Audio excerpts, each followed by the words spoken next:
Hello. So ഇന്നൊരു college day കാണിക്കാമെന്ന് വിചാരിച്ചു. കാരണം ഇന്ന് പ്രോജക്റ്റ് വർക്ക് മാത്രമേ ഉള്ളൂ. സോ അതെല്ലാം നമ്മൾ ഇങ്ങനെ ഇരുന്ന് ലാബിലിരുന്ന് ചെയ്തുകൊണ്ടിരുന്നു. പ്രോജക്റ്റ് എല്ലാം നമ്മൾ കംപ്ലീറ്റ് ആക്കിയതിന് ശേഷം നേരെ നമ്മൾ സ്റ്റുഡിയോയിലേക്ക് പോയി. എൻ്റെ ബെസ്റ്റ് ഫ്രണ്ടായ മിസാനയുടെ ബർത്ത്ഡേ ആണ്. സോ ഒരു ബർത്ത്ഡേ ഗിഫ്റ്റ്, ഒരു ഡ്രസ്സ് എടുക്കാനായിട്ടാണ് നമ്മൾ സ്റ്റുഡിയോയിലേക്ക് വന്നത്. അപ്പോൾ നമ്മൾ ഒരു ഡ്രസ്സ് കണ്ട് ഇഷ്ടപ്പെട്ട് സെലക്ട് ചെയ്തിട്ട് ഞാനും ഒരു ഡ്രസ്സ് എടുക്കാമെന്ന് വിചാരിച്ചു. കാരണം ഇവിടെ വന്നതല്ലേ, അപ്പം അങ്ങനെ ഞാനും ഒരു ഡ്രസ്സൊക്കെ സെലക്ട് ചെയ്തു. അതിനുശേഷം നേരെ നമ്മൾ കഴിക്കാനായിട്ട് ചിക്കി വോക്ക് എന്ന് പറയുന്ന ഒരു സ്ഥലത്തേക്ക് പോയി. അവിടെ നമ്മൾ സമാധാനമായിട്ടിരുന്ന് നമ്മൾ ഫുഡെല്ലാം കഴിച്ചിട്ട് നേരെ ഞാനും എൻ്റെ പേരൻസും കൂടെ ലുലു മോളിലേക്ക് പോയി. അപ്പോൾ ലുലു മോളിൽ ചെന്നിട്ട് നമ്മൾ ലുലു ഹൈപ്പർ മാർക്കറ്റിൽ കയറി കുറച്ച് സാധനങ്ങളൊക്കെ വാങ്ങിച്ചിട്ട് നേരെ ഇറങ്ങിയപ്പോഴത്തേക്കും ഈ റോൾഡ് ഐസ്ക്രീമിൻ്റെ കട കണ്ടു.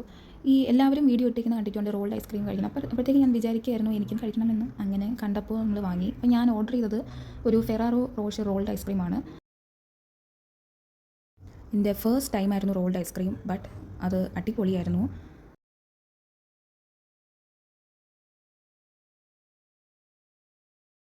റോൾഡ് ഐസ്ക്രീമൊക്കെ നമ്മൾ ടേസ്റ്റ് ചെയ്തിട്ട് നേരെ വീട്ടിലേക്ക് മടങ്ങി.